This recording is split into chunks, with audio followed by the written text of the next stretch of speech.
Now set the case down, now, and show me your ID again. I already showed you I'm FBI. That case is classified. You need a supervisor and proper verification. You need to do what I'm telling you. I'm not fighting you. I'm telling you can't take federal classified material. This airport officer thought he was stopping an ordinary traveler he could question in public and control on the spot. But he had no idea the man in front of him was Special Agent Jordan Hayes of the Federal Bureau of Investigation, moving classified material through Dallas-Fort Worth after being pulled out of an overseas counterterrorism operation.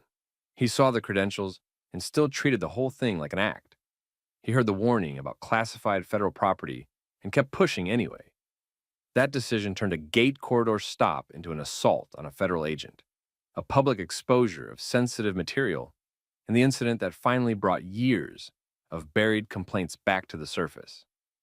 Tell me where you are watching from, and if you follow stories about profiling, abuse of authority, and real consequences when somebody in uniform goes too far, like the video, and subscribe.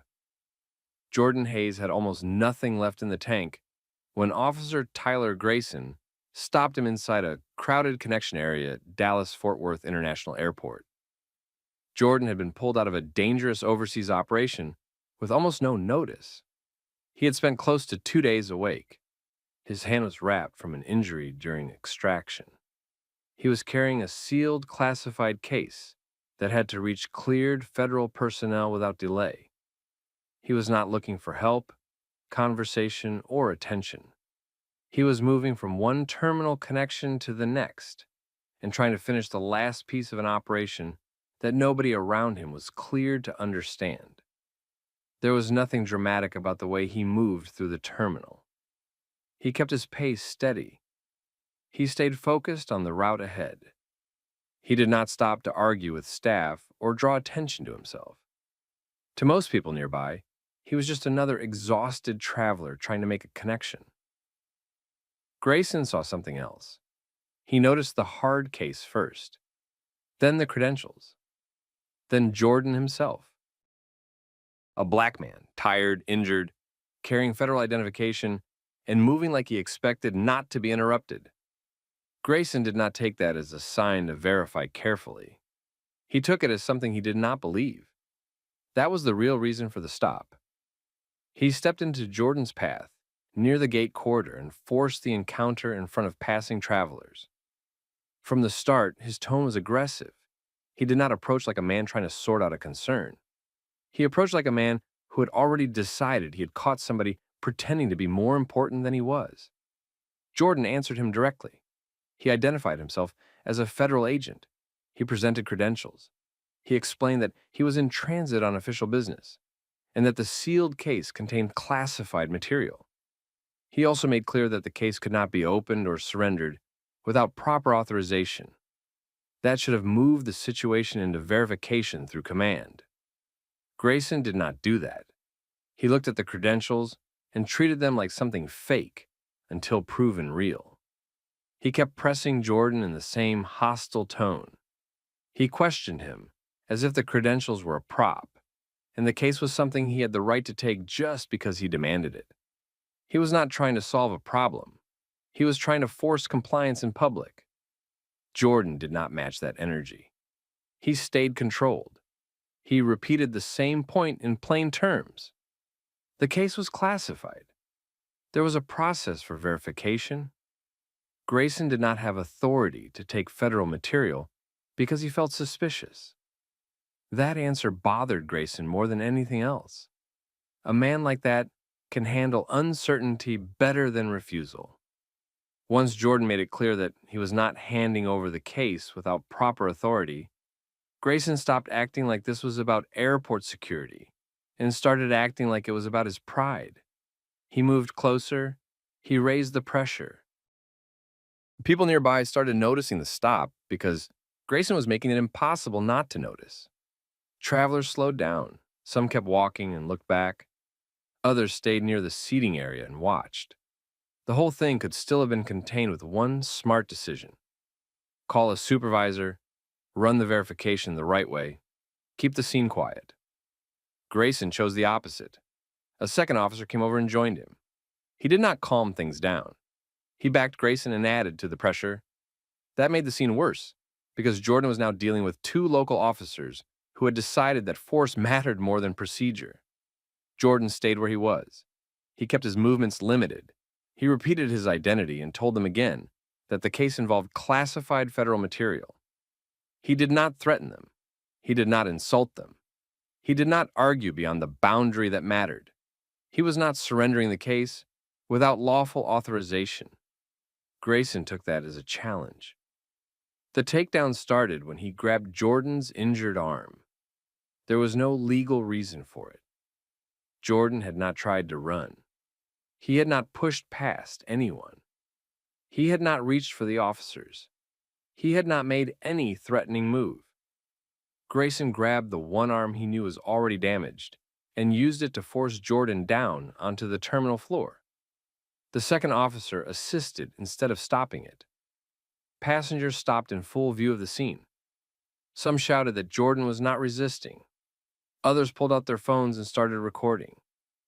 The terminal went from normal airport noise to that specific kind of public disturbance that happens when people realize an officer is going too far and nobody around him is correcting it. Jordan hit the floor hard. The wound in his wrapped hand reopened. Blood showed on the tile. The sealed case slid across the polished floor and came to a stop near a waiting area, out in the open where strangers could see it. That was the point where the stop became a security failure, on top of everything else. Grayson had claimed the stop was about control and safety, but his actions had done the opposite. He had injured a federal agent, exposed a sealed, classified case in a crowded terminal, and created the exact public scene a competent officer would have avoided from the start. Jordan still did not fight. That mattered later because every camera caught the same basic truth. He was not resisting. He was pinned down while identifying himself and warning them that they were mishandling classified federal material. He was trying to protect the case and stop the situation from getting even worse. Grayson kept issuing commands anyway, trying to make the takedown sound justified after the fact. It did not work. Too many people were close enough to see how it actually began. Too many phones were already recording. Then the body camera captured the part that changed the entire case. During the detention, Grayson said enough to make his thinking obvious. He made it clear that he did not believe Jordan was really a federal agent. Not because the credentials had failed verification, not because Jordan had contradicted himself. He did not believe him because he had already decided that the man in front of him did not fit the role he claimed to hold. That stripped away every excuse. Once that came out, nobody could seriously frame this as a misunderstanding between agencies. It was a profiling stop that turned into a public use of force incident because one officer refused to accept that a black man in front of him had real federal authority. Jordan stayed focused on the same thing the whole time. He kept identifying himself. He kept warning them about the case. He kept his attention on limiting damage. That discipline ended up mattering because the scene was seconds away from moving out of local control. The first person on site who understood the scale of the problem was Sergeant Monica Vale. When she arrived, she did not need a long explanation. She saw Jordan bleeding on the floor in restraints. She saw federal credentials that had already been presented and ignored. She saw the sealed case separated from his control in the middle of a public terminal. She saw travelers recording from multiple angles. She heard enough of the exchange to know this was not a routine airport stop that had gone messy. It was already a departmental disaster with federal consequences. Vale reacted fast because she knew delay would make it worse. She read the scene for what it was. A local officer had detained a federal agent, used force without a valid threat, and exposed classified material in public. At that point, the question was no longer whether Grayson had made a bad call. The question was how much damage had already been done before command could shut it down. Sergeant Monica Vale understood the problem as soon as she reached the scene. She saw Jordan Hayes on the floor in restraints, bleeding from the hand. She saw federal credentials already out. She saw the sealed case separated from him in a public terminal. She saw passengers recording. That was enough. She stopped listening to Tyler Grayson's tone and started looking at facts. Jordan identified himself again. He told her he was Federal Bureau of Investigation, in transit on official business, and carrying classified material. He told her the case had to stay protected until cleared federal personnel took custody. He did not over-explain. He did not argue. He stayed focused on the same point he had been making from the start. Vale ordered the cuffs removed. That changed the whole scene immediately. Grayson had been treating Jordan like a suspect he could dominate in public. Vale treated him like what he actually was, a federal agent whose authority had been ignored and whose mission had been disrupted. She then secured the area around the case and called Airport Command. Her questions were direct. When were the credentials shown? Why was force used? Who touched the case? Why was a man identifying himself as federal on the floor instead of being verified through command? Grayson tried to say Jordan had been suspicious and uncooperative. That explanation did not hold up. The credentials were real. Witnesses were already saying Jordan had not resisted. The case had been identified as classified before the takedown. The body cameras were running. Too many facts were already fixed. Medical personnel arrived and checked Jordan's hand. The wound had reopened during the takedown. Blood was still visible on the floor. Even then, Jordan stayed focused on the transfer. He made clear that the detention had interrupted a live federal chain and that the delay itself was now part of the damage. Airport Command arrived within minutes. Once Command understood that local officers had detained a Federal Bureau of Investigation agent carrying classified material, the matter stopped being a routine use of force review. It became a command-level emergency. The questions changed immediately. They wanted body camera status, witness footage, timestamps, and confirmation of when Jordan first identified himself. The answers were bad. Jordan had identified himself early. He had shown credentials. He had warned them about the case. Grayson still escalated. Force was used anyway. The case ended up exposed in public view. Civilian footage was already spreading online. Federal personnel arrived fast after that. That speed said everything. They were not responding to a minor airport dispute. They were responding to an assault on a federal agent and a public mishandling of classified material. Jordan was moved to a controlled area. His identity was verified through the channels Grayson should have used from the start.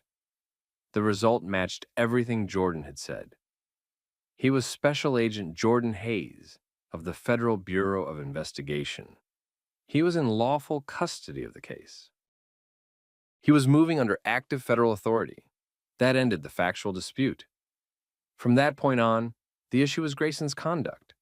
He had ignored valid credentials, treated a federal warning like a bluff, used force without a real threat, and created a public security breach in one of the busiest airports in the country. Command pulled Grayson off the scene. The second officer was also separated. Their body cameras were flagged for review. The reports were no longer just paperwork. They were evidence. Jordan finally got what he should have gotten at the beginning: medical treatment, command recognition, and a direct path to complete the transfer. The department by then had a different problem. Video of the takedown was already online. First short clips, then longer angles, then audio clear enough to show that Jordan had identified himself, and Grayson had ignored it. Once those videos started spreading, the department lost the ability to describe it as a routine security stop. Federal supervisors looked at it even harder. One of their agents had been injured. Classified material had been exposed in public. The stop had no solid legal basis. The body camera captured language that pointed to profiling.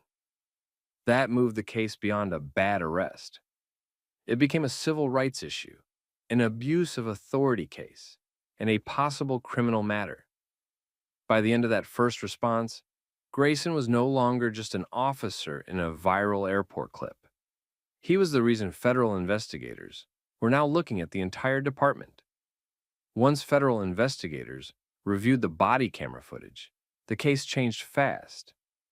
At first, the airport police department tried the usual language. They described the stop as a security response in a busy terminal. They suggested the situation developed quickly. They implied the officers were reacting to uncertainty. The footage cut through that almost immediately. Jordan Hayes identified himself early. He presented credentials. He warned Tyler Grayson that the case contained classified federal material and could not be taken without proper authorization. None of that was missing from the record. The problem was not lack of information. The problem was that Grayson chose not to accept it. That detail mattered more than anything else. A mistaken stop can sometimes be defended if an officer corrects course once facts are clear. Grayson did the opposite. The clearer Jordan was, the more aggressive Grayson became. That made the review much worse for him, because investigators were not looking at a split-second judgment anymore. They were looking at a sequence: questioning, refusal to verify properly, escalation, force, public exposure of the case, injury, all after valid federal identification had already been shown. Then investigators reached the body camera audio that destroyed the department's safest defense. Grayson said enough during the detention to show that he did not reject Jordan's claim because of a failed check or some concrete contradiction. He rejected it because he did not believe a man like Jordan should have that kind of authority in the first place. He did not say it in some polished official language.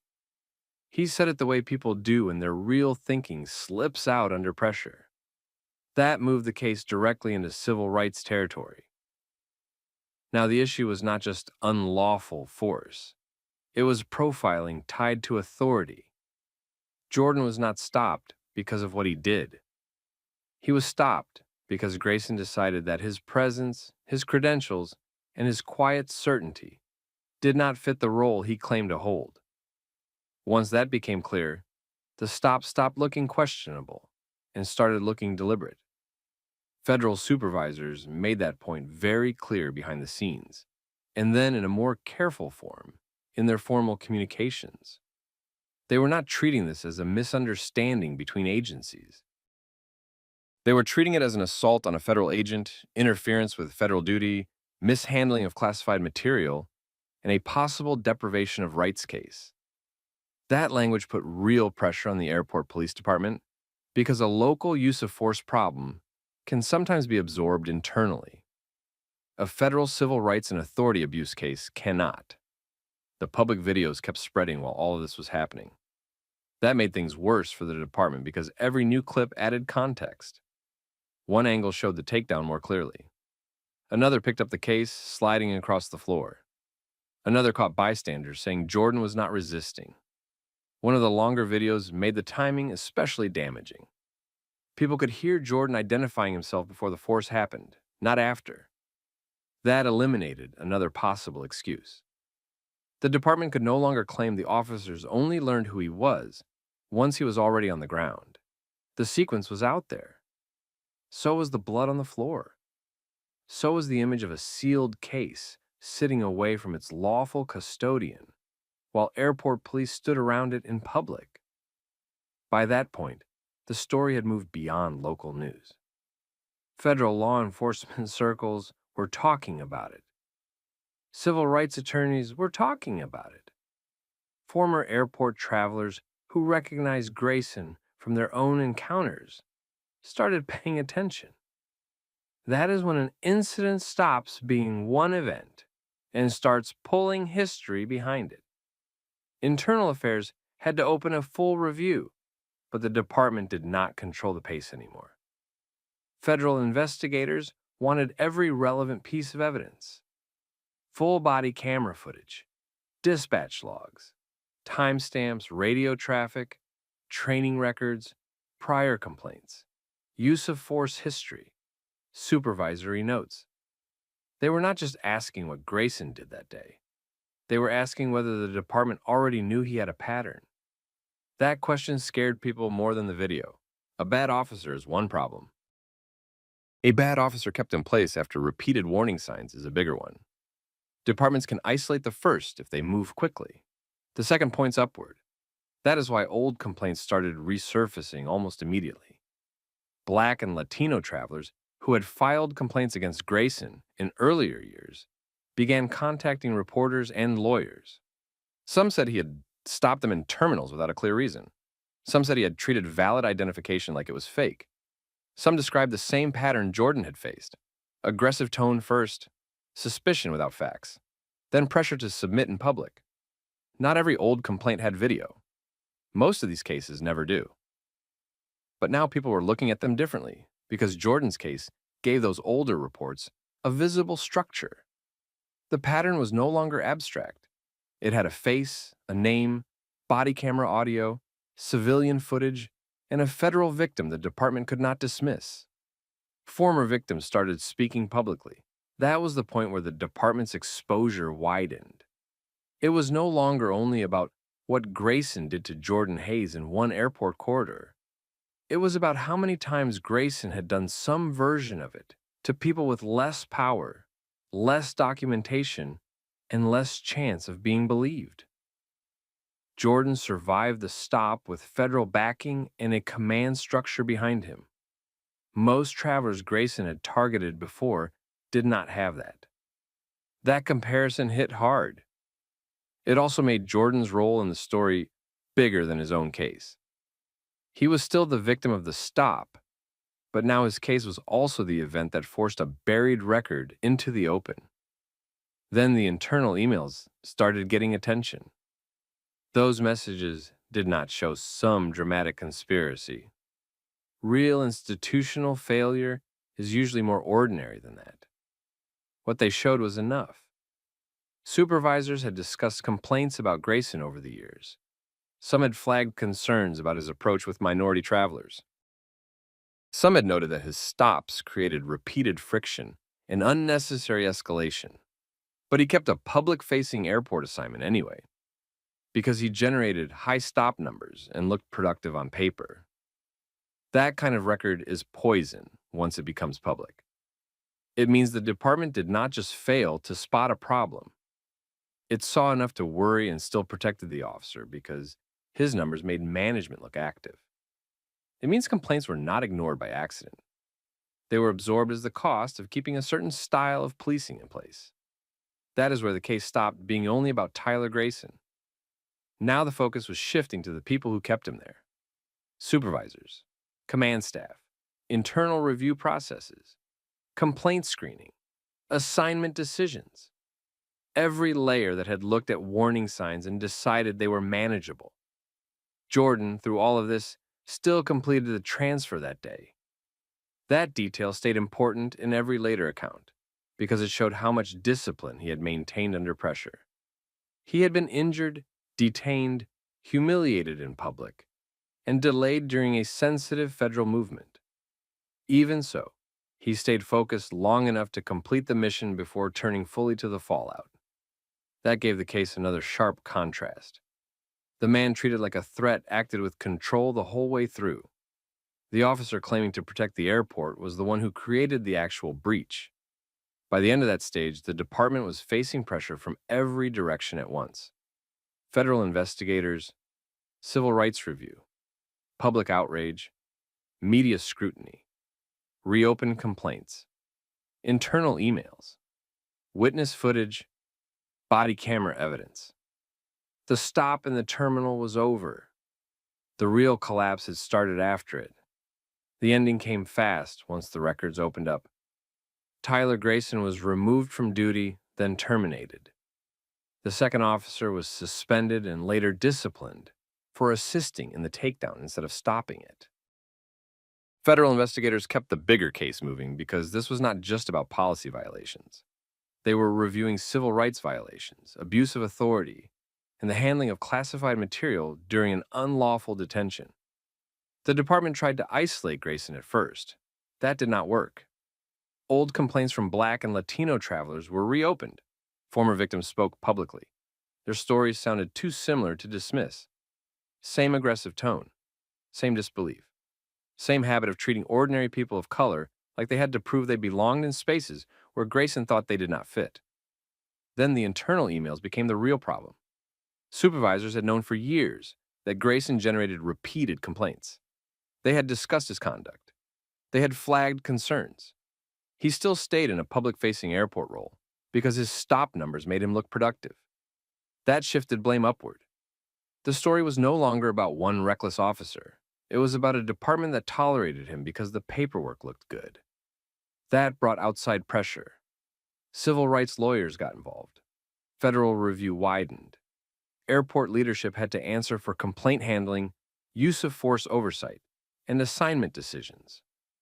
The department was pushed into changing procedures for credential verification, supervisor response, and public contact review. Body camera audits were expanded, complaint files were re-examined, several supervisors were reassigned or forced out. Jordan Hayes finished the federal transfer the same day he was detained. After that, he gave his formal statement and let the evidence speak. He did not need to build the case with emotion. The video, the body camera, the witness accounts, and the department's own records already did that. What happened to him was serious on its own. What made it bigger was what it exposed. Grayson did this to the wrong man in the wrong place at the wrong time, and for once the system could not pretend it was an isolated mistake. Jordan had federal backing, documentation, witnesses, and chain of command support. Other people Grayson targeted before did not. That is why the case mattered beyond one airport stop. The lesson was simple. A badge does not turn bias into judgment. It just makes the damage larger when nobody stops it.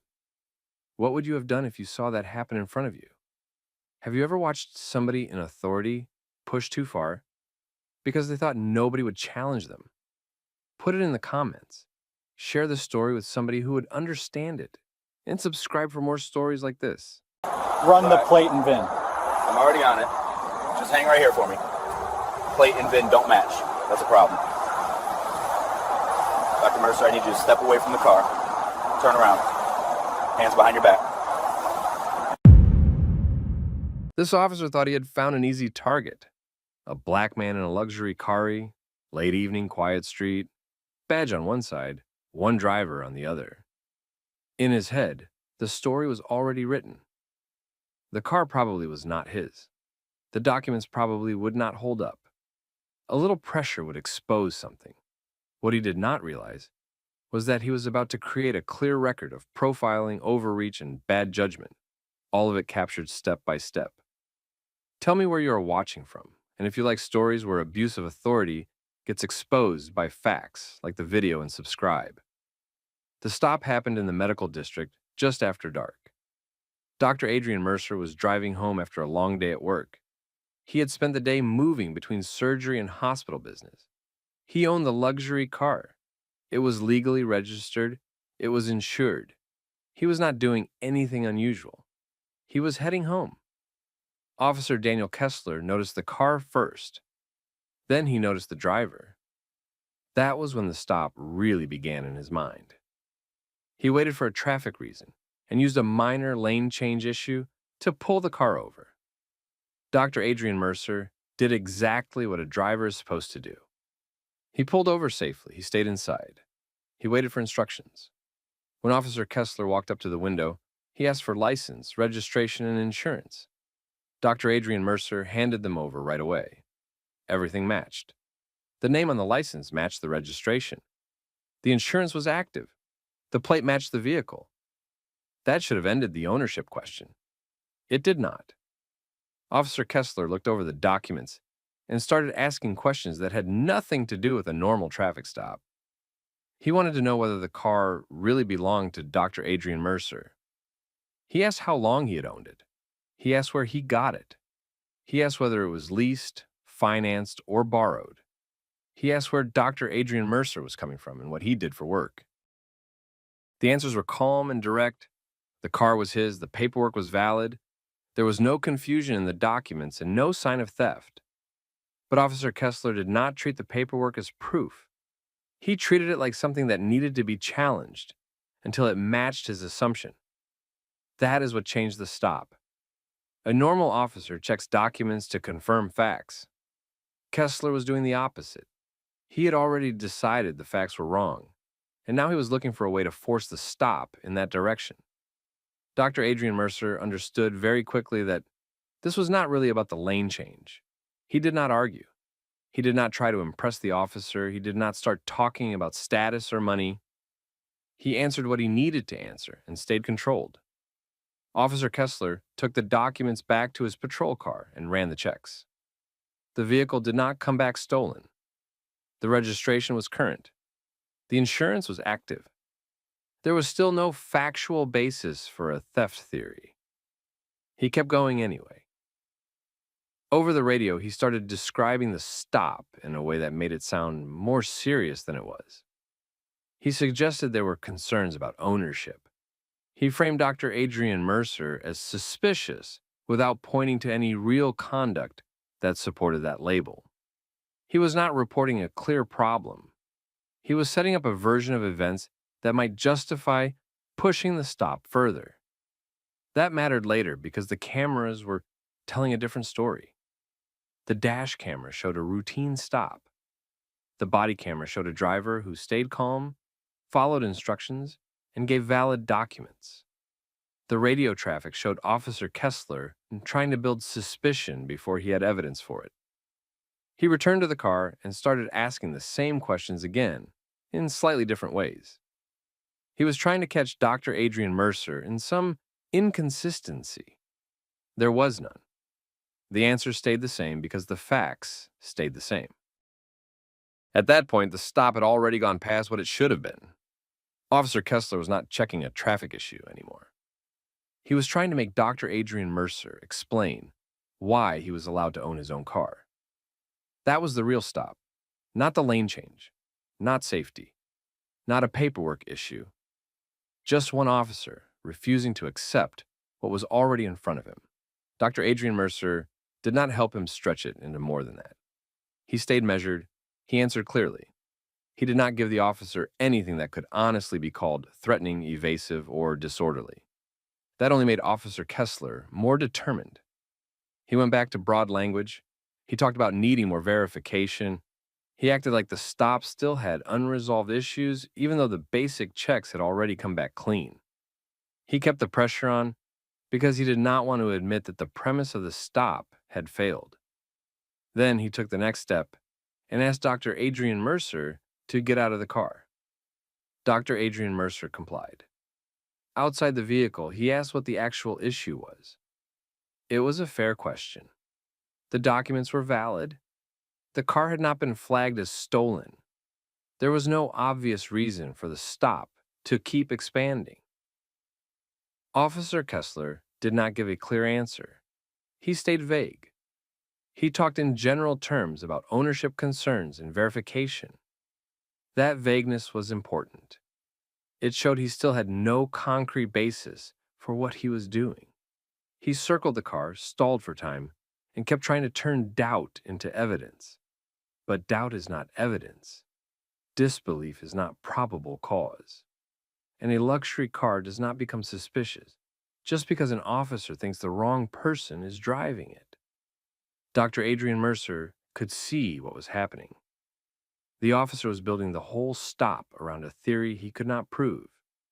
He was using the time, the uniform, and the pressure of the roadside to make that theory feel official.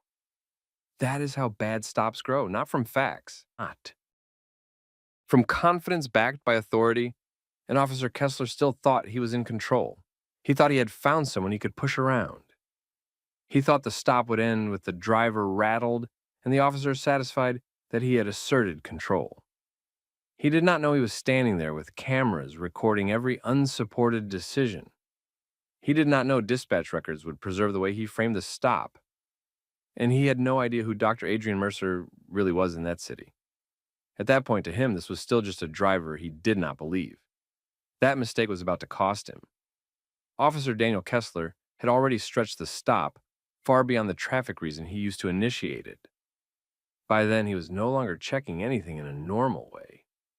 He was trying to save the assumption that had driven the stop from the beginning. He had seen a black man in a rare car, decided that ownership did not make sense. and now he was too deep into that idea to step back cleanly. Dr. Adrian Mercer was standing outside the car, calm, cooperative, and clearly asking for a real explanation. Officer Kessler still did not have one. He had valid identification. He had valid registration. He had active insurance. The vehicle had not come back stolen. There was no actual conflict in the paperwork. So instead of pointing to facts, he kept relying on general language about verification and concern. That was the point where the stop became dangerous in a legal sense. The problem was no longer disrespect. The problem was that Kessler was holding a man on the roadside without a solid basis and trying to make that detention sound more justified than it was. He had already used the radio to frame Dr. Adrian Mercer as suspicious. Now he needed the stop to produce something that would support that framing. He started pressing harder. He asked the same ownership questions again, but now the tone was different. It sounded less like inquiry and more like accusation. He wanted details about when the car had been purchased, how it had been paid for, and why Dr. Adrian Mercer was driving through that area at that hour. None of those questions solved the real problem because there was no real problem to solve. They were pressure questions. The goal was to force hesitation, not to clarify facts. Dr. Adrian Mercer stayed measured. He did not try to debate the officer. He did not start talking too much. He gave direct responses and kept returning to the same basic point. The vehicle belonged to him. The documents were valid, and there was no lawful reason to keep treating the car like stolen property when the records were not showing that. That answer should have forced Officer Kessler to either end the stop or admit he had nothing. He did neither. Instead, he kept expanding the suspicion. He started suggesting that even if the car had not been flagged, that did not fully settle the issue. He hinted that the paperwork could still be fraudulent. He hinted that Dr. Adrian Mercer's behavior was unusual. Those claims mattered because they later became part of the official justification. They also mattered because the footage did not support them. Dr. Adrian Mercer was not acting erratic. He was not changing his answers. He was not trying to leave. He was not interfering. The video showed a man standing still, listening, responding, and asking clear questions about the basis for what was happening. Kessler, however, had already committed himself to a narrative where calm behavior became suspicious simply because it did not help him. That is how weak cases get built. An officer starts with a conclusion, fails to find evidence, then lowers the standard until normal behavior can be described as concerning. Kessler went back to dispatch again. He requested additional confirmation on the vehicle and continued speaking in a way that made the stop sound unstable. He did not say he had the proof of theft because he could not say that honestly. He did the next closest thing. He spoke as if the possibility itself justified whatever he wanted to do next. That kind of wording is what usually gives bad arrests their first layer of cover, not facts. Just language that sounds official enough to survive until somebody reviews the actual record. Dr. Adrian Mercer understood that the stop was moving toward something worse. He asked whether he was being detained and what crime the officer believed had occurred. Those were exactly the right questions. They put pressure back on the officer to name a legal basis instead of hiding behind tone and repetition. Officer Kessler still did not give a clear answer. He moved closer to the car again, looked through the windows, circled around it, and acted like the car itself was evidence. Then he returned to Dr. Adrian Mercer and started focusing on behavior, not criminal behavior, just behavior he could label in vague terms later. He suggested Dr. Adrian Mercer was being too careful with his answers. He suggested he was being guarded. He suggested there was something off in the interaction. All of that would later collapse because the cameras showed exactly what the stop looked like. There was no visible panic, no hostility, no attempt to mislead. What Kessler called suspicious was really just a man refusing to panic in front of an officer who was fishing. At that point, Kessler had a choice. He could end the stop, issue whatever traffic warning or citation he wanted, and drive away. That option was still there. It would have been the lawful option. It would also have required him to accept that he had built the stop around a false assumption. He was not going to do that. Instead, he crossed the line. He told Dr. Adrian Mercer he was being detained on suspicion related to possible vehicle theft and fraudulent ownership documents. That was the first time he tried to turn his theory into a formal basis for action. The problem was obvious. He still had no concrete evidence for either claim. He had no stolen vehicle hit. He had no contradictory VIN return. He had no conflicting ownership record in front of him. He had no forged document identified by any actual check. He had a guess, and he had spent enough time repeating that guess to himself that he began treating it like probable cause. Dr. Adrian Mercer responded the same way he had handled the entire stop. He did not escalate. He did not resist. He asked what facts supported that detention when the records had already come back clean. Kessler did not answer in a way that could survive later review. He just kept asserting control and speaking as if authority itself made the detention lawful. Then he made the arrest. He put Dr. Adrian Mercer in handcuffs on the roadside and treated the moment as though it were the natural result of a careful investigation. It was not. It was the result of one officer refusing to let go of a biased assumption. The arrest was illegal the moment it happened because the factual basis was not there. The cameras would later make that simple. Dr. Adrian Mercer did not fight him. He did not shout. He did not give Kessler the scene he seemed to want. He stood there, let the cuffs go on, and kept asking the same clear question in different forms. What lawful basis do you have to arrest me when the vehicle is registered to me and there is no evidence it was stolen? That question hung over the whole scene. Kessler could not answer it directly because every real check had already undercut his theory. So he fell back on vague police language again. He referred to suspicious circumstances. He referred to concerns about authenticity. He referred to the need for further investigation. It sounded official in the moment. On paper and on camera, it would later look exactly like what it was: unsupported escalation. That was the mask-off moment. Up to then, he could still pretend he was being overly cautious. Once he made the arrest without evidence, that excuse started collapsing. He had taken the most serious step available to him without a lawful foundation. That is the kind of decision that destroys an officer when the record is clean enough. And the record was very clean. The body camera had captured a calm, compliant driver from the beginning. The dash footage had captured a routine stop with no visible sign of criminal conduct. The dispatch log had captured the way Kessler slowly built a story around suspicion instead of reporting concrete facts. Once all three were put together, the arrest would look exactly like profiling dressed up as police work. Kessler still did not understand how exposed he was. He was focused on control. He had handcuffed the driver. He had turned the stop into an arrest. In his head, that probably felt like confirmation that he had been right to push. Some officers mistake escalation for validation. They think that once they make the arrest itself gives the stop weight. It does not. If the basis is weak, the arrest only makes the misconduct easier to see. Dr. Adrian Mercer was placed by the patrol car, while Kessler continued trying to make the story sound stronger over the radio. He repeated concerns about ownership.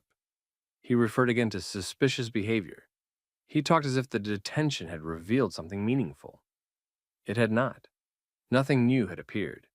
The arrest had not uncovered evidence. It had only locked in his bad judgment. Then the stop started turning against him in a way he had not expected. The name he had been treating as just another license entry began to register with other people. Dispatch looked harder. Someone higher up recognized it. The questions on the other end of the line changed. Kessler was no longer speaking into a vacuum where vague language would be accepted without thought. He still did not fully understand where that was headed. At that moment, he thought he had pushed a driver into custody and would write the rest up later. He thought the hard part was done. He did not yet realize that the arrest itself had created the biggest problem of his career, because the man he had just placed in handcuffs was not only a surgeon, he was one of the most prominent people in the city's medical system, and the first people realizing that were no longer standing on the roadside. They were listening, checking, and starting to understand just how badly the stop had gone. That was where the stop stopped being something Officer Daniel Kessler could manage by tone and confidence. Once Dr. Adrian Mercer's identity was checked more carefully, the issue changed immediately. Kessler had treated him like a driver he could keep under pressure while he searched for a reason to justify the stop. Now supervisors were looking at the same documents Kessler had already seen, and those documents were not supporting the arrest. Dr. Adrian Mercer was not only a surgeon, he owned the hospital network tied to a large part of the city's medical system. His name was widely known. That did not make the arrest wrong. The arrest was already wrong. What it did was make the department pay attention right away. A supervisor got involved, and the stop had to be explained in concrete terms. That was where Kessler's problem became obvious. The car was not reported stolen. The registration matched Dr. Adrian Mercer. The insurance was active. The driver's license matched the paperwork. There was no solid fact showing fraud, theft, or any other crime tied to the car. Kessler had still made the arrest. He tried to defend it the same way he had handled the stop. He used broad language. He said the driver's behavior raised concern. He said the ownership issue did not sit right with him. He said more verification was needed. None of that answered the real problem. He had already put handcuffs on a man without evidence that a crime had occurred. That became even clearer once the recordings were reviewed. The body camera showed Dr. Adrian Mercer staying calm, answering questions and following instructions. The dash camera showed an ordinary roadside stop with no sign of criminal conduct. The dispatch log showed Kessler shaping the stop around suspicion that he never backed up with facts. Once those pieces were compared, the arrest looked exactly as bad as it was. Dr. Adrian Mercer was eventually released, but the release did not solve anything for Kessler. The arrest had already happened. The stop had already been recorded. The department now had to deal with an officer who had escalated without lawful cause. Then Kessler made another mistake. He wrote the report as if the arrest had been supported by the encounter. He described Dr. Adrian Mercer in suspicious terms. He wrote as if there had been uncertainty about ownership for longer than there actually had been. He tried to present the arrest as a reasonable response to a developing situation. The report did not match the video. That mismatch turned a bad stop into a bigger case. It was no longer only about profiling and illegal arrest. It was also about whether Kessler had exaggerated or falsified parts of his justification after the fact. Internal Affairs opened an investigation. At that point, the department was dealing with a clean evidence problem. The footage was clear. The audio was clear. The paperwork was clear. Kessler's explanation was the weak part of the record, not the strong part. News of the stop started spreading through the hospital system first. Then city officials heard about it. Lawyers got involved after that. Local media followed quickly because the core facts were simple and hard to defend. A black surgeon had been arrested in his own car, even though the documents were valid and the car was not stolen. There was no good way to explain that. Kessler had treated the car itself like a reason to suspect crime. He had treated his own disbelief like grounds to keep pushing. That approach held up on the roadside, only because he had the badge and Dr. Adrian Mercer stayed calm. It did not hold up once the evidence was reviewed by other people. By then, the stop was no longer about what Kessler thought he saw that night. It was about what the department could clearly prove he had done. Once Internal Affairs had the full record, Officer Daniel Kessler's position became very weak very fast. This was not a complicated case. The department had the body camera, the dash footage, the dispatch audio, the registration records, and Kessler's report. Those pieces should have supported each other if the stop had been lawful. They did not. The video showed a calm and cooperative driver. The records showed valid ownership. The audio showed Kessler building suspicion before he had evidence. The report tried to justify an arrest that the rest of the record did not support. That is why the case collapsed. The department could not defend the arrest as a close judgment call. There was no probable cause for vehicle theft. There was no basis to treat the registration as fake. There was no behavior from Dr. Adrian Mercer that justified turning a traffic stop into handcuffs. Once that was clear, the department had to face the next issue. Kessler had not just made a bad decision. He had pushed past the legal limit of his authority and then tried to explain it in a way that did not match the footage. That is what ended his career there. Internal Affairs concluded that he had made an illegal arrest, acted without lawful cause, and exaggerated key parts of his justification. The department fired him. They could not keep him after that without accepting the risk that every future arrest, report, and courtroom appearance tied to his name would be attacked through this stop. Once an officer loses credibility that cleanly, the badge becomes hard to defend. Kessler had started that night thinking he could control the scene because he had authority, and Dr. Adrian Mercer was alone on the roadside. In the end, that same stop became the record that destroyed him. Not because anyone had to invent anything. Because the cameras were on, the documents were real, and his own decisions were bad enough to stand on their own. Dr. Adrian Mercer did not stop at the firing. He sued Kessler and the department for illegal arrest, racial profiling, and violation of his civil rights. That lawsuit was the next problem, and it was serious. The stop was already public by then. The facts were already easy to explain. A black man was pulled over in his own car, gave valid documents, stayed calm, and still ended up in handcuffs because an officer decided the car did not fit the driver. That is a case people understand immediately. The department now had to defend not just the stop, but the choices around it. Why the detention was extended. Why the radio traffic sounded the way it did. Why the arrest happened without real evidence. Why the report did not match the recordings. Those questions kept the incident alive because there was no simple answer that made the officer's conduct look reasonable. That was the real damage.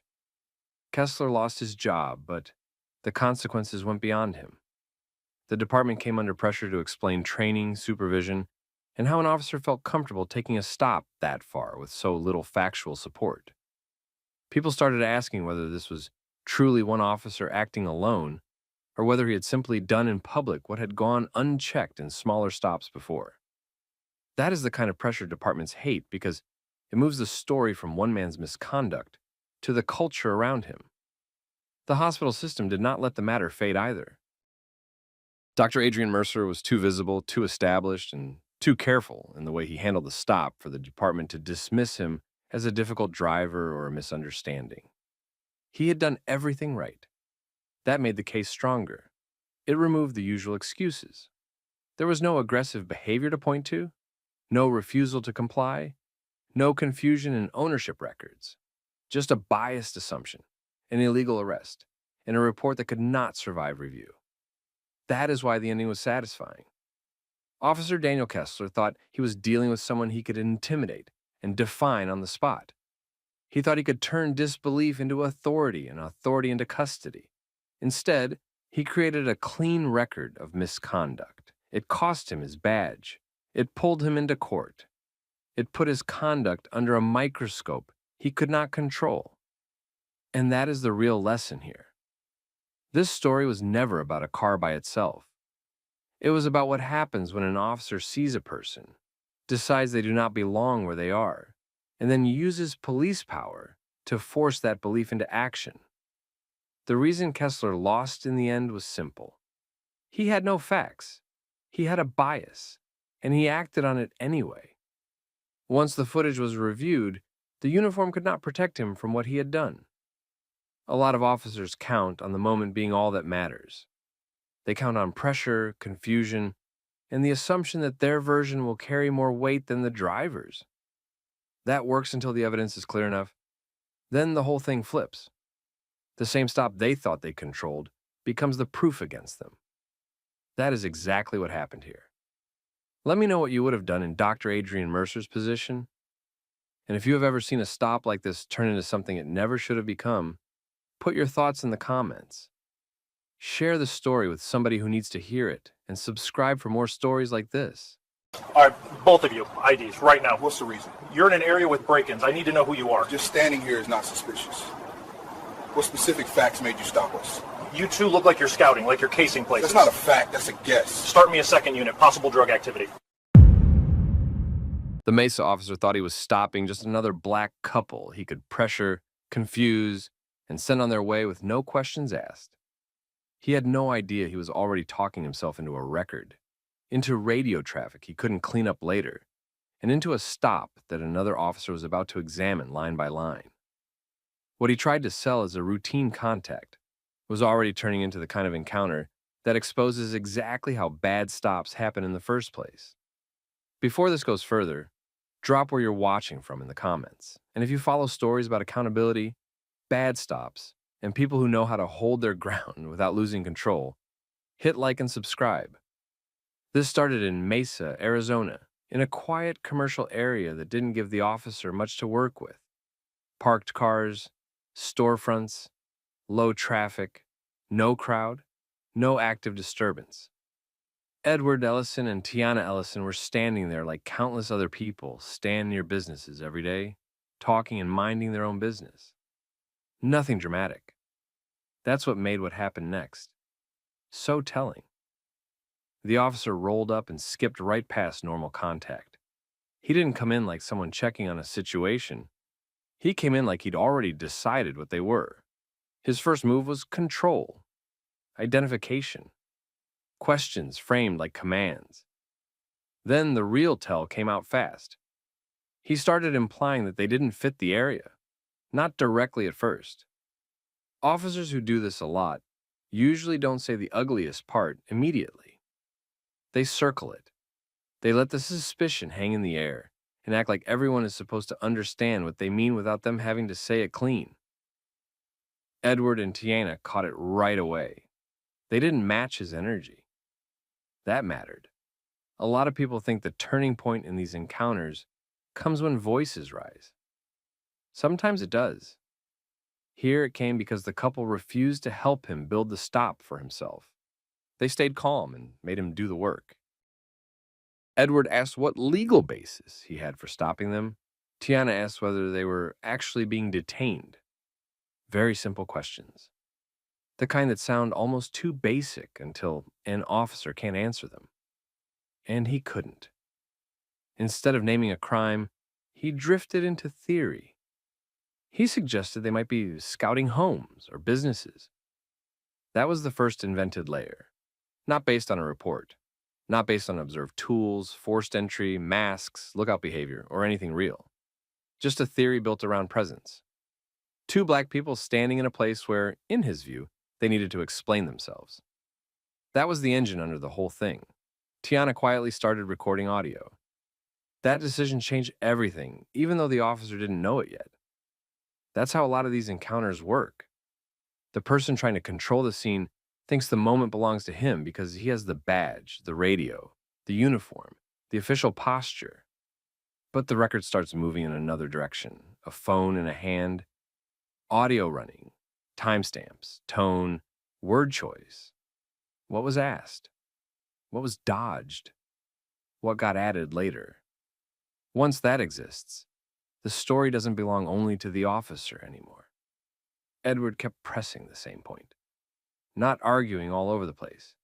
Not taking the bait. Just bringing it back. What crime was being investigated? Were they free to leave? What facts created suspicion? The officer still wouldn't answer straight. He pushed harder instead. That's another bad sign. When an officer has lawful grounds, he usually states them. When he doesn't, he often tries to replace legal clarity with pressure. Then he called for backup, and he made it worse. Over the radio, he added possible drug activity. Just dropped it into the encounter like he needed a heavier label to justify the direction this was going. No drug scene, no suspicious items, no exchange, no odor described, no paraphernalia, no actual criminal conduct. Nothing in the situation as described supported that leap. He just needed something uglier, something that would make the stop sound more defensible once other units started listening. That's the part officers sometimes forget. Radio traffic isn't just theater for the moment. It's evidence later. Once a false narrative enters the log, it can either be supported or it can collapse. There isn't much room in between. Edward and Tiana heard the shift. So did anyone who would have reviewed the dispatch trail later. The stop had now moved from vague suspicion to active narrative building. Same encounter, same empty facts, bigger accusation. The officer kept trying to make them play the role he'd assigned them. He wanted nervousness. He wanted overreaction. He wanted one bad sentence, one angry move, one excuse to say his instincts had been right all along. He didn't get it. Tiana stayed steady. Edward stayed direct. They didn't help him fix the holes in his own stop. That's what made the scene more dangerous for him, even if he didn't realize it yet. Because once a stop like this fails to produce facts, the officer has two choices: end it or double down. He doubled down. By then, the whole contact had become something bigger than one patrol officer talking too much in a parking area. It was turning into a test of who could actually carry the burden of truth once more the people got involved. The first officer was betting on the usual outcome. Backup arrives, uniforms align. The original version gets protected. The civilians get outnumbered and worn down. That bet was about to fail. The next officer coming in wasn't walking into a clean scene. He was walking into a stop built on shifting claims, unanswered legal questions, and a drug reference that didn't match any visible fact. And Edward and Tiana weren't standing there, confused about what was happening. They were tracking every piece of it, calmly, precisely. The first officer still thought he had time to shape the story. He didn't, because the second officer, Daniel Reeves, was about to ask the exact kind of simple professional questions that bad stops never survive. Officer Daniel Reeves arrived expecting the usual thing: a patrol officer making contact, a couple of civilians, some explanation that would sound thin but usable. That's probably what the first officer expected too. He'd already laid the groundwork over the radio. Possible casing, possible drug activity. Enough loaded language to make the stop sound more serious than it was. But Reeves didn't just absorb the first version and move on. He started asking basic questions, the kind that should have been answered immediately if the stop had any real foundation. What exactly had been observed? What crime was being investigated? Who had reported it? What specific facts led to the drug reference? Had either of them been seen handling narcotics, exchanging items, hiding contraband, trying to flee, or doing anything that pointed to an actual offense? The first officer had no clean answer. He kept circling back to impressions, presence, vibes, the area, how they looked standing there, how long they'd been there. It was weak, worse than weak. It sounded like a man trying to reverse engineer reasonable suspicion after he'd already made the stop. And Reeves could see it. That changed the whole energy of the scene. Not loudly, not dramatically. This wasn't one officer openly dressing another one down in front of civilians. It was subtler than that, more damaging too. Reeves kept it professional.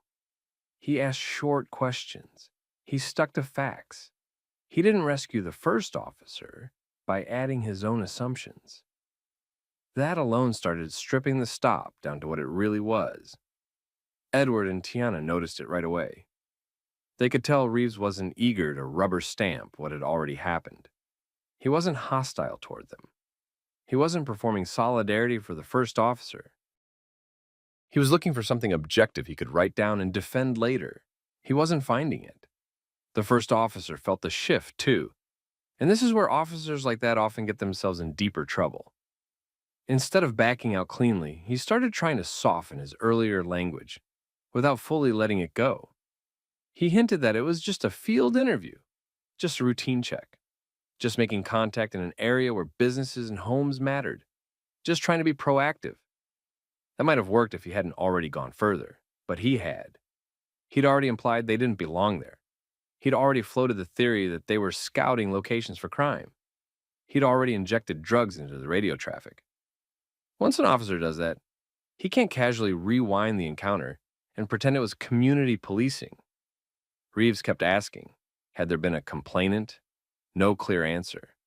Had either person admitted to anything? No. Had the first officer seen contraband? No. Had they tried to leave after being told they were detained for a specific crime? That question hung there because the first officer still hadn't clearly established any lawful detention in the first place. That's the part that usually gets buried in stories like this. People talk about attitude, tone, respect, officer safety, all the vague language that lets bad stops breathe. But the real center of it is simple. What specific, articulable facts existed?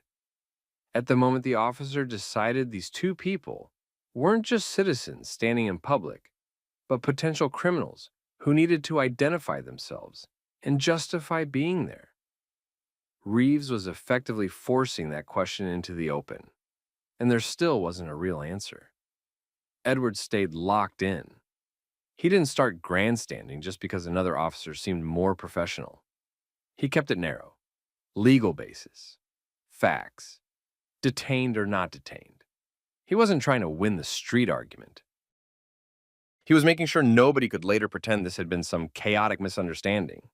Tiana did the same. Calm, focused. Recording, still running.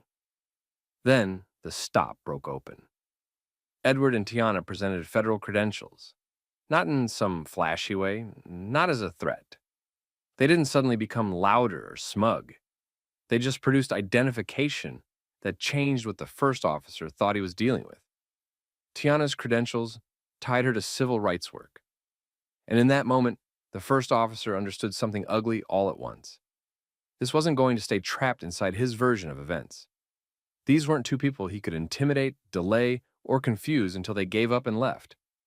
They knew exactly what mattered. Records mattered. Language mattered. Sequence mattered. Every claim he'd made was now a potential exhibit.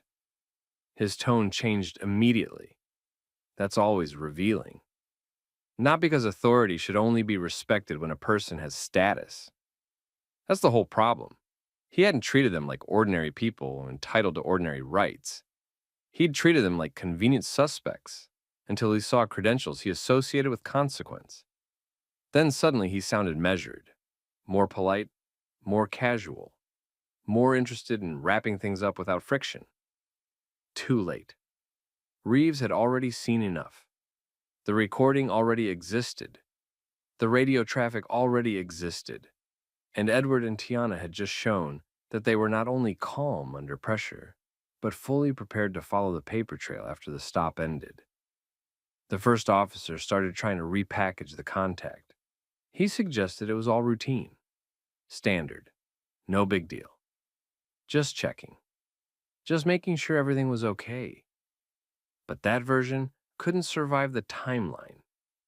Routine contacts don't usually start with demands unsupported by clear facts. They don't usually involve telling people they don't fit the area. They don't usually develop into unsupported theories about casing property. And they definitely don't suddenly add drug suspicion over the radio for no factual reason. The whole thing was now sitting in plain view. A bad stop. A changing story. A backup officer who wouldn't decorate it with fake certainty. That's when command had to enter the scene. Because once an encounter starts unraveling in front of multiple officers, Somebody higher usually gets called to contain the damage. A sergeant arrived. By then, the first officer had lost the core battle. Not the ego battle, the factual one. The sergeant wasn't arriving to a blank slate. He was arriving to a stop where another officer had already been asking why the legal basis didn't make sense, where the couple remained composed, and where the original officer's own radio language was now part of the problem. Tiana didn't waste time. She formally stated that she had a full audio recording of the encounter. Then she laid out exactly what would happen next. Body camera footage would be requested. CAD records would be requested. Dispatch logs would be requested. There would be an internal complaint and a full investigation into the detention. That was the moment the stop fully flipped. Not because anyone raised their voice. Not because the first officer got publicly humiliated in some dramatic movie scene way. It flipped because the tools of accountability were now on the table in a specific, informed, unavoidable way. Recording, logs, video, supervisor awareness, a witness officer who had already made clear there was no solid basis for what happened. And Reeves didn't blur it to protect the stop. He confirmed in substance that there was no valid basis for detention. That's a brutal thing for a bad stop. Once that gets acknowledged on scene by another officer, the original version starts dying before the report is even written. The sergeant had very little room left. He couldn't credibly turn the couple into the problem. They were calm, consistent, precise. He couldn't sell the stop as some fast-moving uncertainty. There was no real offense driving it, just an officer who saw a black couple in a quiet area and started building suspicion around their existence. So the pressure changed direction. Not openly, but it changed. The question was no longer what Edward and Tiana were doing there. The question was what the first officer thought he was doing.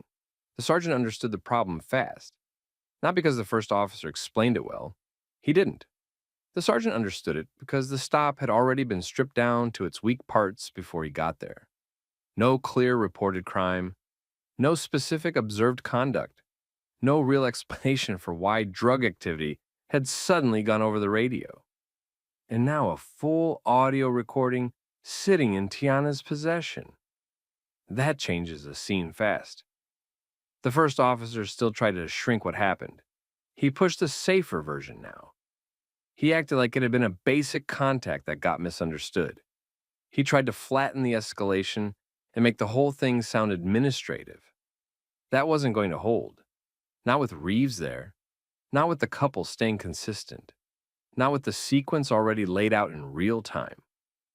Tiana made it plain that they weren't interested in arguing on the sidewalk. They were interested in records. She stated that they would be requesting the body camera footage, the CAD entries, the dispatch audio, the unit history, and the incident documentation tied to the stop. She also made clear that her audio recording captured the officer's shifting reasoning from the beginning. That's when the first officer really lost control of the encounter. He couldn't fix the timeline anymore. He couldn't smooth over what he said first by changing his tone at the end. Edward stayed the same way he'd been the whole time. Calm, focused, no speech, no performance. He kept it on one issue. There had been no lawful basis to turn them into suspects.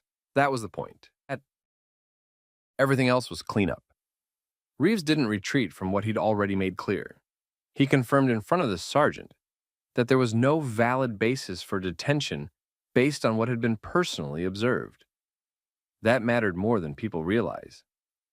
Internal cases often turn on whether someone inside the system is willing to say the obvious before the paperwork gets massaged. Reeves did. He didn't make a scene. He didn't need to. He just didn't help bury it. At that point, the sergeant did the only thing left to do. He ended the stop. Edward and Tiana were released. No citation, no warning, no contraband, no criminal referral, no supporting facts for the drug claim. Nothing. The entire encounter had started with suspicion and ended with emptiness. That's usually the clearest sign that the suspicion was never real in the first place. And that's where some people think the story ends. couple gets released, bad stop over, everybody goes home.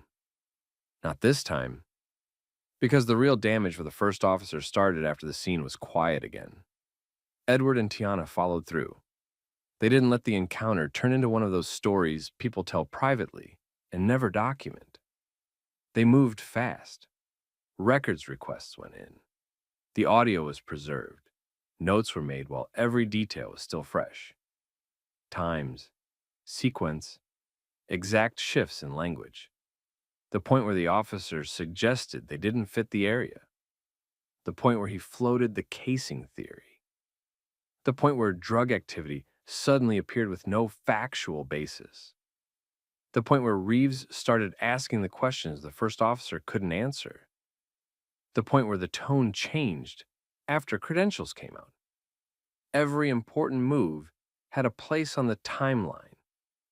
That made it dangerous for the department to dismiss. Internal investigators had a simple problem in front of them. If the officer's version was legitimate, the evidence should support it. The body camera should show objective facts. The CAD notes should line up with the stated basis for the stop. The dispatch traffic should reflect actual observations. The secondary officer's account should reinforce the original decision. That's what would have saved him. It didn't. The review started focusing on the gap between what he claimed and what he actually had. Investigators looked at the stop itself, then started widening the lens. Prior contacts, radio traffic patterns, similar incidents. Other times he escalated vague encounters into criminal suspicion without clear legal grounds. That kind of review is where trouble gets real, because one bad stop can be explained away by people who want to protect the badge. A pattern is harder to hide. And the patterns started to matter. Supervisors had to ask why this officer kept turning thin observations into heavier accusations. Why ordinary presence kept becoming detention pressure. Why unsupported criminal theories kept showing up in his field contacts. Why the language in his stops seemed to grow more serious whenever he needed cover for an encounter that began with almost nothing. He got pulled from street duty while the investigation moved forward. That wasn't the final consequence, but it was the first public sign that the department understood this couldn't just be brushed aside as a misunderstanding. Street duty is trust. Once that trust gets questioned inside the department, everything tightens around the officer. Reports get read differently. Old contacts get revisited. Supervisors stop assuming judgment and start checking it. The case also spread beyond internal channels. What happened to Edward and Tiana got discussed the way these incidents usually do when they hit a nerve. First among people who already knew how these stops happen. Then among people who had their own stories. Same structure, same tactics. Officer sees someone and decides they don't belong, pressures them for identification, invents a theory, then goes fishing for something bigger when challenged. People recognize the pattern because they'd lived versions of it. The only difference here was that this one had cleaner evidence than most. That's why the recording mattered so much. Without it, the first officer could have leaned on the usual defense. He could have said the couple seemed evasive. He could have said there were indicators that didn't fully translate into a report. He could have claimed his radio language got misunderstood in a fluid situation. He could have hidden behind officer safety and proactive policing and all the other catchphrases that make bad stops harder to challenge. The recording boxed him in. Reeves boxed him in too. That combination was brutal. One record from outside the department, one witness from inside it. Same basic conclusion. The suspicion didn't come from facts. The facts were being invented to support the suspicion. That's the heart of the story. The officer didn't lose because Edward and Tiana had status. He didn't lose because they produced federal credentials. He'd already lost before that, really. He lost because he tried to build a criminal narrative around a black couple doing nothing wrong. And that narrative got preserved before he could rewrite it.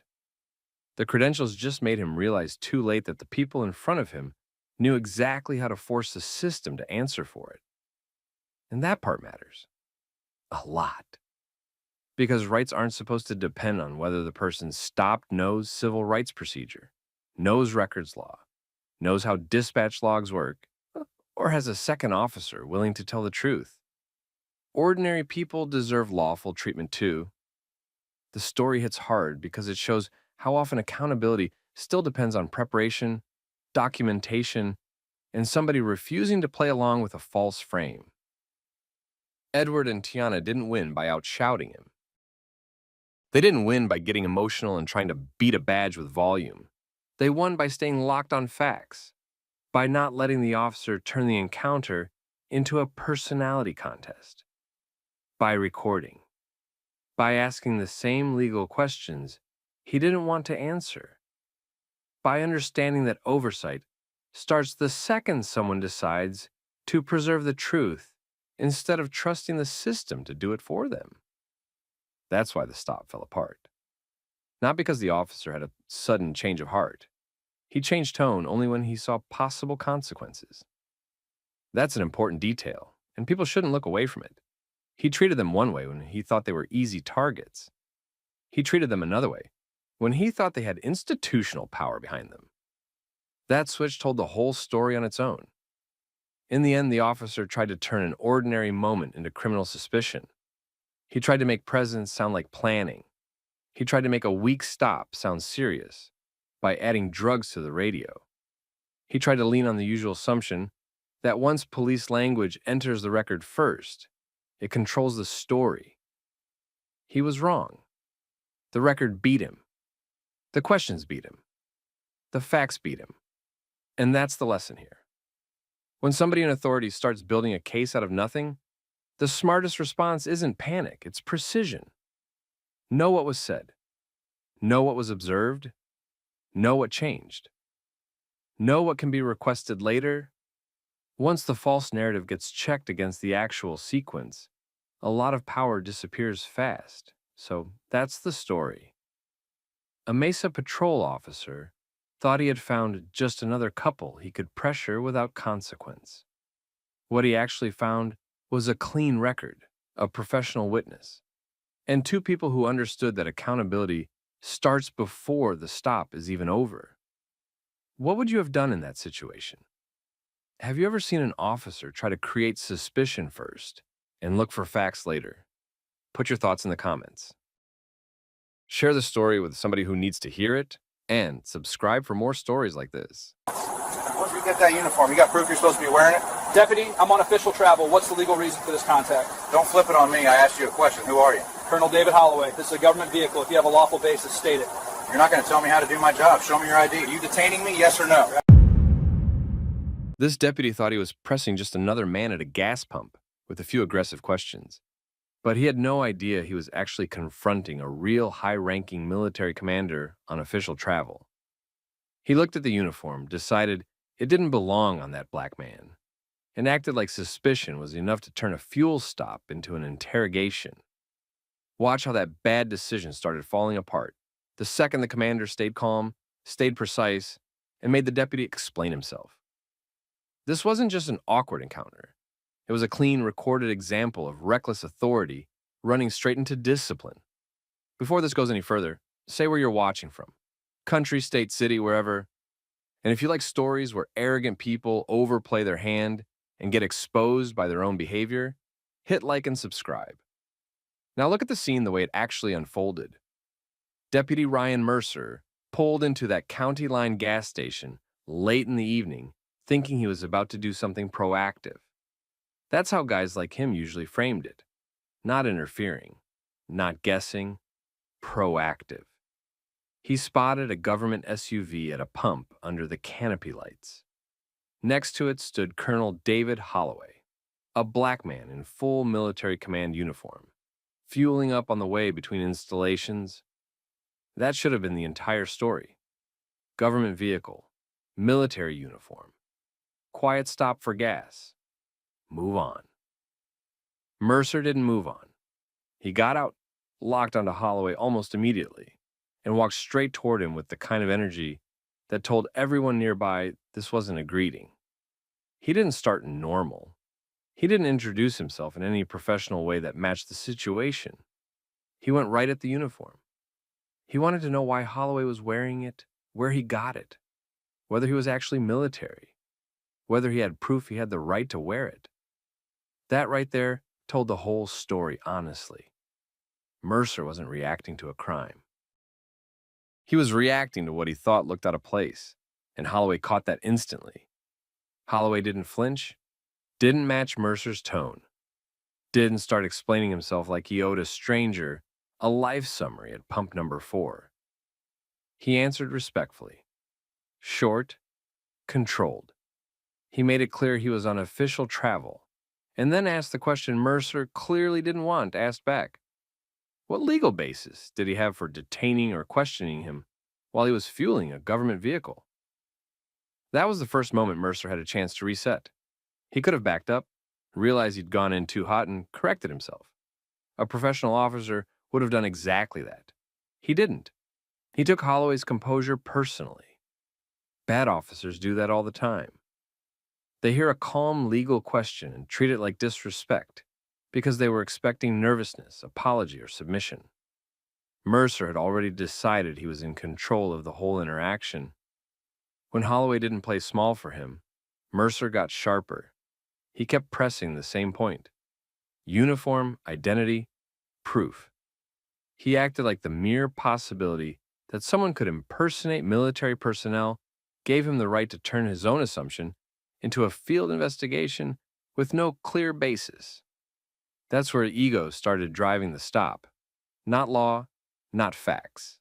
Ego. Holloway stayed where he was, posture straight, voice even, movements minimal. The more Mercer poked at him, the more obvious the contrast became. One man looked trained. The other looked irritated the training wasn't working on him. A truck driver fueling 2 pumps over started watching. So did a woman by a compact sedan near the store side. Inside, the cashier kept glancing up through the glass because Mercer's body language was getting louder even before his voice did. People know what routine police contact looks like. This didn't look routine. This looked personal. And it had started fast. About 10 minutes earlier, Holloway had taken the exit because he still had miles to cover and the fuel gauge had dropped lower than he liked. He was traveling in a marked government vehicle on a standard movement between installations. Nothing unusual there. No speeding, no traffic stop, no suspicious call attached to the plate. He'd pulled in, parked cleanly by the diesel-capable pump, stepped out in uniform and started fueling. That should matter. It mattered later, at least. Mercer had entered the lot from the far side and seen the scene in pieces before he saw it as a whole. Government vehicle, black man in command uniform, quiet gas station. For most people, that adds up to nothing. For Mercer, it triggered some ugly mix of suspicion and entitlement. He didn't think through what he was seeing. He reacted to it. He treated Holloway's presence in that uniform like it needed to be justified to him first. That was the original sin of the whole encounter. Not caution, not investigation, assumption. Mercer shifted position and started moving around the SUV, looking it over like he was waiting for something to validate what he already believed. Holloway noticed it. Witnesses noticed it. Mercer wasn't gathering facts in any orderly way. He was fishing. He wanted the vehicle to look wrong. He wanted the answers to sound wrong. He wanted the scene to become the story he'd already written in his head. Holloway didn't help him write it. He kept bringing Mercer back to the same issue. Was he being detained? If so, for what reason? If not, why was Mercer demanding identification in that tone over a lawful uniform in a government vehicle? Clean questions, tight questions. The kind that sound even stronger when the other person can't answer them directly. Mercer didn't have good answers, so he started replacing answers with force of presence. He stepped closer. He repeated demands. He leaned harder on the idea that the uniform itself might be fake. He made it sound like Holloway had created the problem by not immediately handing over whatever Mercer wanted. And that's another thing officers like Mercer do. They create the conflict, then blame the target for not making it easier. By then, the woman at the next pump had her phone angled low, not dramatically, just enough. The truck driver had stopped pretending not to listen. The cashier had already guessed this was heading somewhere bad, because Mercer's posture had gone from questioning to challenging. Holloway still hadn't raised his voice. That made Mercer look worse every second. Then Mercer made the move that really buried him later. He got on the radio and called for backup. Not because Holloway had threatened him. Not because Holloway reached for anything. Not because there was any visible crime. He called because Holloway's calm wasn't giving him the result he wanted, and he needed other deputies to arrive and validate the pressure he'd started. Worse than that, he framed the situation in a way that suggested he might be dealing with someone impersonating military personnel. That wording mattered a lot. Dispatch recorded every word. Bodycam kept rolling. Witness phones kept catching pieces of the tone and timing. Mercer was building a record against himself and didn't know it yet. And Holloway knew exactly what kind of officer he was dealing with now. Not the cautious kind, not the competent kind, the insecure kind, the kind who confused being challenged with being undermined, the kind who thought authority meant nobody should ever ask him to justify what he was doing. That's where this stopped being a bad interaction and started becoming a career-ending one. Because once backup started moving, verification would start moving too. And Mercer had just escalated a no-issue fuel stop into an official suspicion call against the wrong man. Really the worst possible man. Mercer kept the pressure on after the backup call. He stayed focused on the uniform and acted like that alone justified everything he was doing. He wanted identification. He wanted proof. He wanted Holloway to explain himself in a way that made Mercer feel in control again. That was the real problem now. The stop had stopped being about facts. Mercer was trying to force the scene to match the suspicion he started with. Holloway didn't help him do that. He answered in a controlled way and brought the issue back to the same point. He was standing beside a government vehicle, fueling it during official travel, and Mercer had walked up treating him like a criminal without explaining any legal reason. That was the issue, not Mercer's gut feeling, not Mercer's personal disbelief, the actual reason for the stop. Mercer had no good answer, so he shifted into inspection mode. He moved around the SUV and looked at the plates, the markings, the windows, the rear quarter panels like he was trying to spot something that would save him. He checked the vehicle because the uniform challenge wasn't landing the way he expected. Then he went back to the uniform again. Same angle, same suspicion. He was bouncing between the man and the vehicle because he still wanted one of them to give him a clean excuse. Nothing did. The SUV was clearly government issued. The uniform was in order. Holloway's appearance, posture, and responses all matched someone who knew exactly what he was doing and exactly how not to get dragged into a pointless roadside argument. That contrast started catching attention. The truck driver parked 2 pumps over, stayed where he was, and watched. A woman near the storefront side of the lot slowed down instead of leaving. Inside the station, the cashier kept looking up because Mercer wasn't handling this like a brief check. He was dragging it out. People could see that. They didn't need legal training to see it. One man was standing there, fueling a vehicle and answering in a controlled way. The deputy was the one turning it into a scene. Mercer asked for identification again, harder this time. Holloway didn't give him a performance. He didn't start trying to impress him.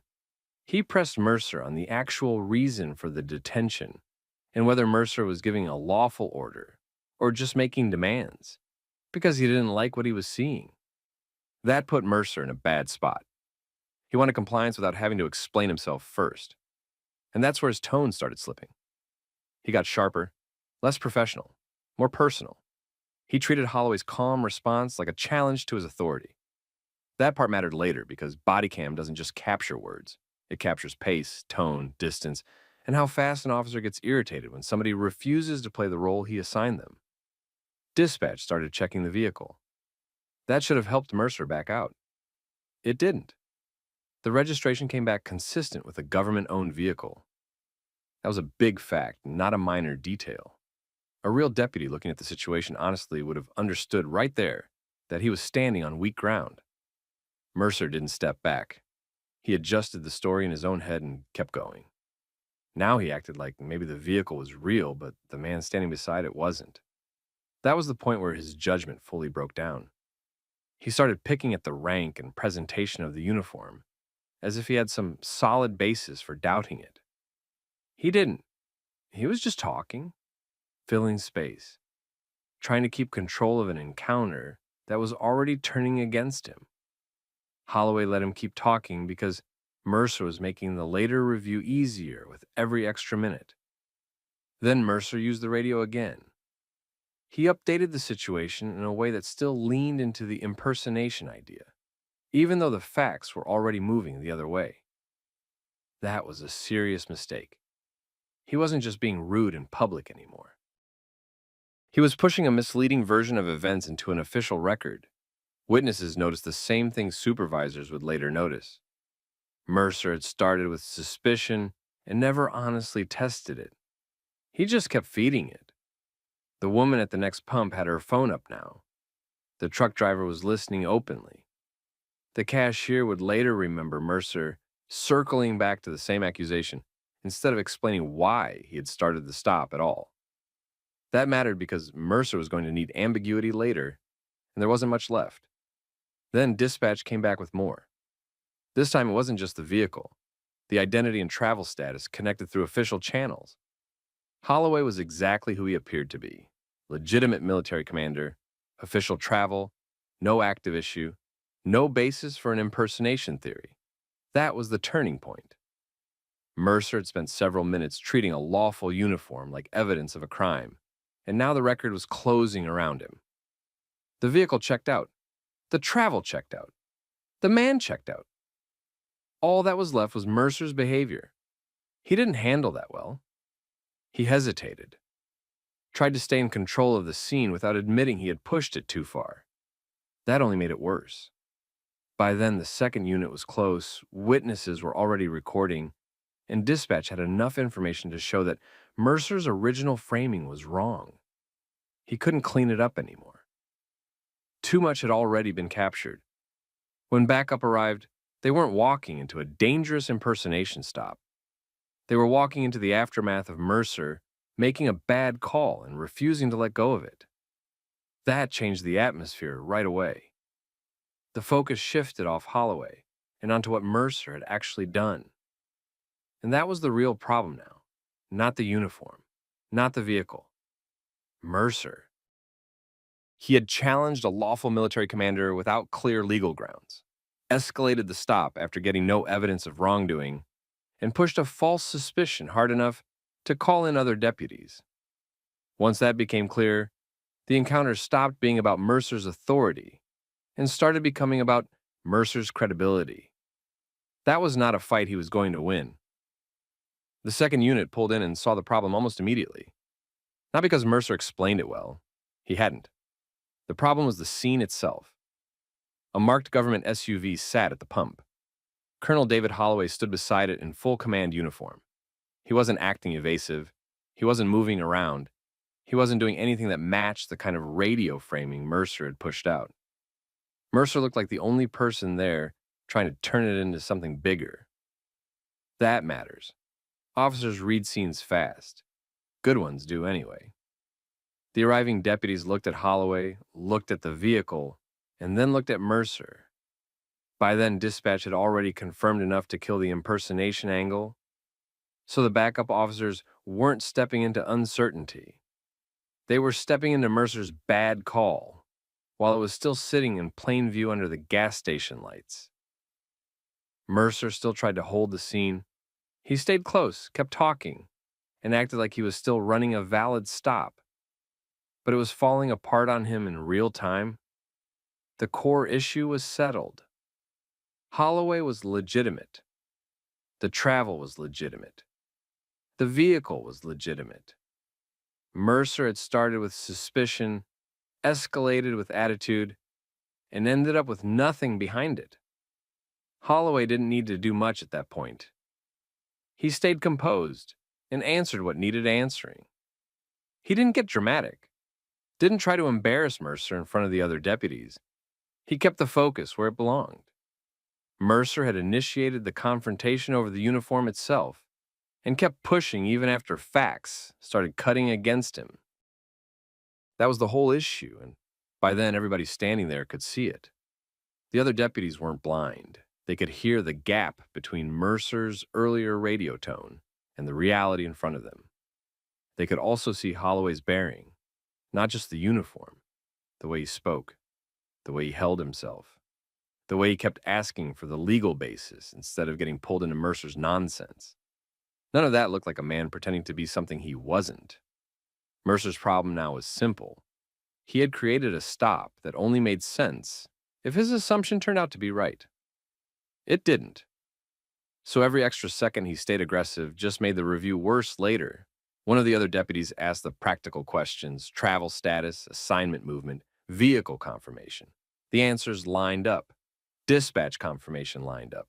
The markings on the SUV lined up. The scene was done. Mercer should have stepped back right there and shut up.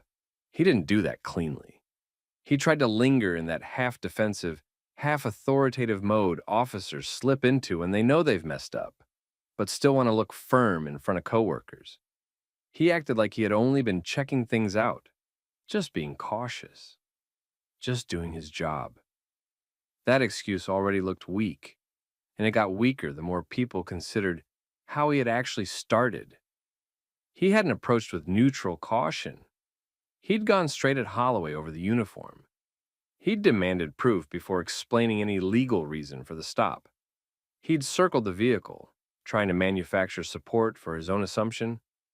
Then he'd called backup and leaned into an impersonation theory that official checks did not support. That wasn't caution.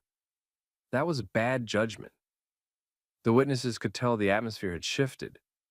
The truck driver was still there. The woman recording hadn't left.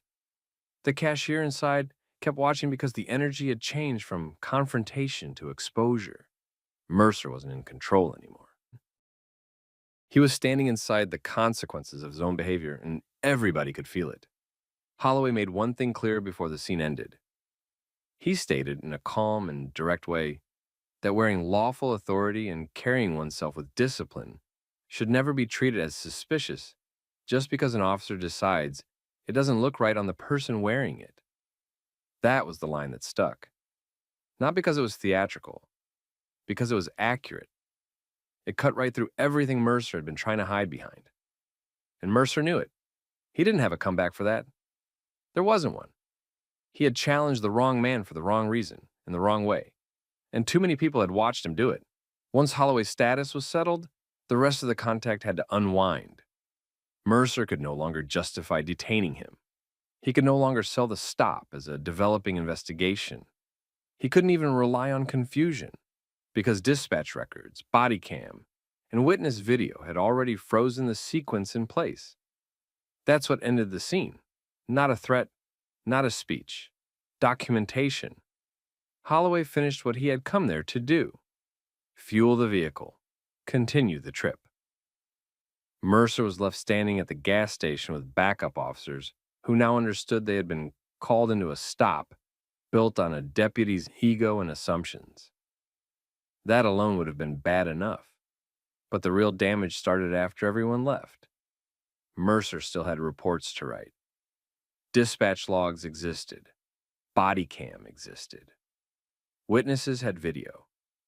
And now, supervisors would have to look at a stop where a deputy had openly challenged a lawful military commander with no clear legal basis, escalated the encounter after getting no evidence of wrongdoing, and misrepresented the situation over the radio badly enough to bring in another unit.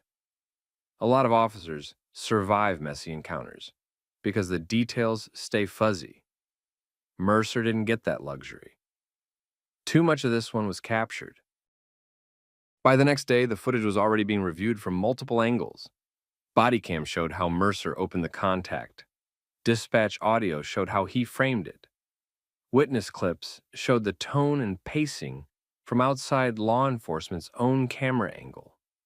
And once those pieces got laid side by side, his credibility started collapsing fast. Because now it was impossible to pretend this had been a routine check that just got clarified.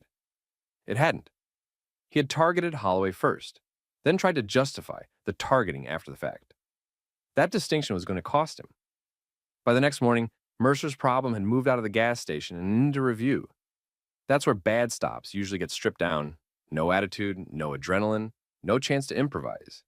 Just sequence, footage, audio, and policy. And Mercer's sequence was ugly. Sergeant Alicia Bennett started with the body cam. She watched Mercer pull in, step out, and go straight at Colonel David Holloway over the uniform. That point mattered because it killed the idea that this started as some broad safety check or neutral contact. He had focused on the man first and treated the uniform itself like a reason for suspicion. Then she watched him demand identification before giving any clear legal basis for the stop. Then she watched him keep pressing after getting nothing that supported the direction he had chosen. That alone was bad. Then she pulled the dispatch audio. That made it worse. Mercer hadn't just made a poor decision in person. He had sent that poor decision into the system. His backup call leaned into possible military impersonation, even while basic facts were already cutting against that theory. That meant other deputies rolled in with a false impression because Mercer had framed it that way. Supervisors take that seriously. Once an officer starts misrepresenting facts over radio, the problem stops being simple bad judgment and starts becoming a credibility issue. Then the witness videos came in. Then, those clips didn't replace body cam. They sharpened it. They showed the pacing from the outside. They showed Mercer circling the government SUV, repeating the same suspicion, and staying locked on Holloway long after a reasonable deputy should have backed off. They also showed something Mercer really didn't need anyone seeing: the contrast. Holloway looked controlled from start to finish. Mercer looked like a man who had made a snap decision and then couldn't let go of it.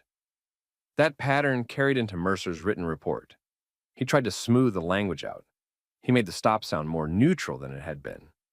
He used the kind of wording officers use when they know the footage might not help them: concern, verification, suspicious circumstances. The problem for him was simple. Bennett had already watched what happened. She knew where he started, what he emphasized, and how he escalated. His report didn't match his conduct cleanly enough. That's where his credibility really started collapsing. And once a deputy loses credibility with supervisors, things move fast. Bennett compared the report to the body cam timeline. She compared it to dispatch. She compared it to the witness footage. The gaps were obvious. Mercer had no documented complaint to work from, no reported crime, no visible evidence of impersonation, no conduct by Holloway that justified treating him like a fraud at the pump. He had acted on suspicion first, then gone looking for support after the fact. That is poison in an internal review. Then command staff got looped in because this wasn't just a sloppy street contact anymore. Mercer had aggressively confronted a legitimate high-ranking military commander in full uniform during official travel, using county authority with no solid legal basis. That carries weight. Agencies hate cases like that because the facts are clean and the optics are worse. The military side confirmed Holloway's status and movement without drama. They didn't need speeches. They didn't need outrage. They just confirmed the obvious and let the county deal with its own deputy. That made the whole thing even more damaging for Mercer. There was no gray area left, no uncertainty, no real factual dispute, just conduct. The review found several problems at once. Mercer initiated the encounter without clear legal justification. He fixated on the uniform itself instead of any actual unlawful behavior. He escalated after failing to find evidence that supported his suspicion. He framed the stop inaccurately when calling for backup. Then he wrote it up in a way that softened what the footage clearly showed. That combination ended him. A deputy can survive one weak call sometimes, even one rude encounter, depending on the agency. But bad initiation, bad escalation, misleading radio framing, and a report that doesn't line up with recorded evidence, that stack usually breaks a career. It broke Mercer's. He was placed under internal investigation first. Then he was pulled from duty. Then the final decision came down. Termination. Badge gone. Career over. Not because somebody yelled louder than him. Not because Holloway threatened a lawsuit on the spot. Because Mercer's own record trapped him. Video, audio, sequence, policy.